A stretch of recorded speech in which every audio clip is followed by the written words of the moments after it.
ایک شخص نے بازار میں دیکھا کہ ایک آدمی اپنا غلام بیچ رہا ہے اور یہ آواز بھی لگا رہا ہے کہ یہ بہت اچھا غلام ہے، اس کے اندر کوئی عیب نہیں ہے سوائے یہ کہ یہ کبھی کبھی چغلی کھاتا ہے۔ کسی شخص نے یہ آواز سنی تو سوچا کہ اس میں تو کوئی عیب نہیں اور چغلی کھانا تو عام بات ہے، اس میں کیا خرابی ہے، لہٰذا اس غلام کو خرید لینا چاہیے۔ اس شخص نے اس غلام کو خرید لیا اور اپنے گھر لے آیا۔ کچھ عرصے تک تو وہ غلام ٹھیک کام کرتا رہا، اس کے بعد اس غلام نے اپنا رنگ دکھانا شروع کیا۔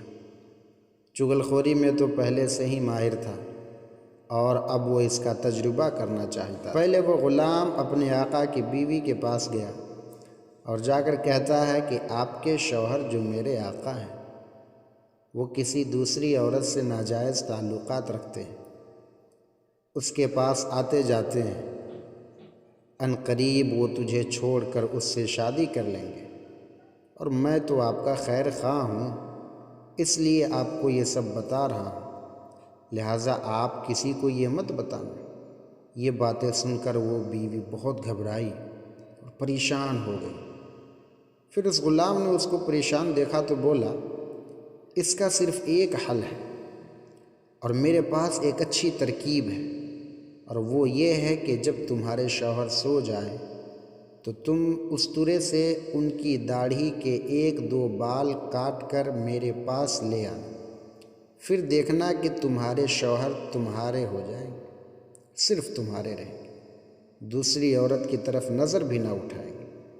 اس کی بیوی نے کہا، یہ کام تو کوئی مشکل نہیں، یہ کام تو میں آج ہی انجام دے دوں گی، کیونکہ کل کو کچھ ہو گیا تو میرا کیا ہوگا۔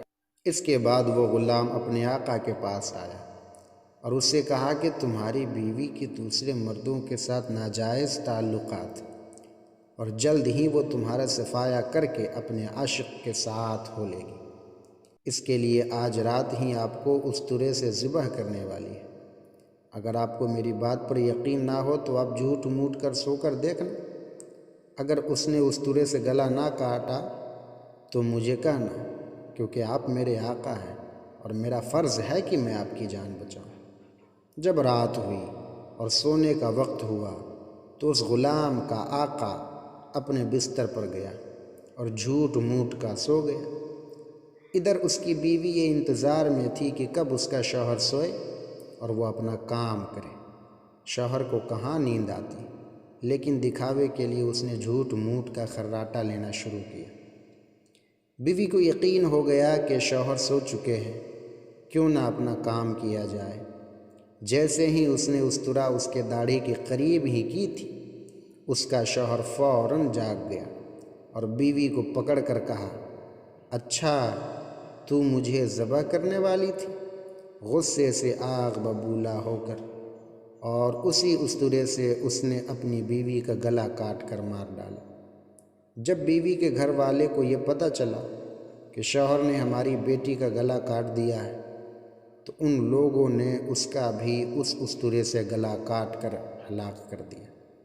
دونوں کے خاندان والے آپس میں بھڑ گئے اور 20 سے زیادہ لاشیں گری۔ سبق اس سے ہمیں حاصل ہوتا ہے کہ ایک چغلی کی وجہ سے دونوں خاندان تباہ و برباد ہو گئے۔ اس سے پتہ چلتا ہے کہ چغلی کھانے میں کتنا نقصان ہے، اور اسی لیے شریعت نے چغلی کو حرام قرار دیا ہے اور یہ گناہ کبیرہ ہے۔ اللہ رب العزت ہمیں اس خطرناک گناہ سے بچائے رکھے اور ہر کسی ایرے غیرے کے باتوں پر دھیان دینے سے ہمیں پرہیز کرنے کی توفیق عطا فرمائے۔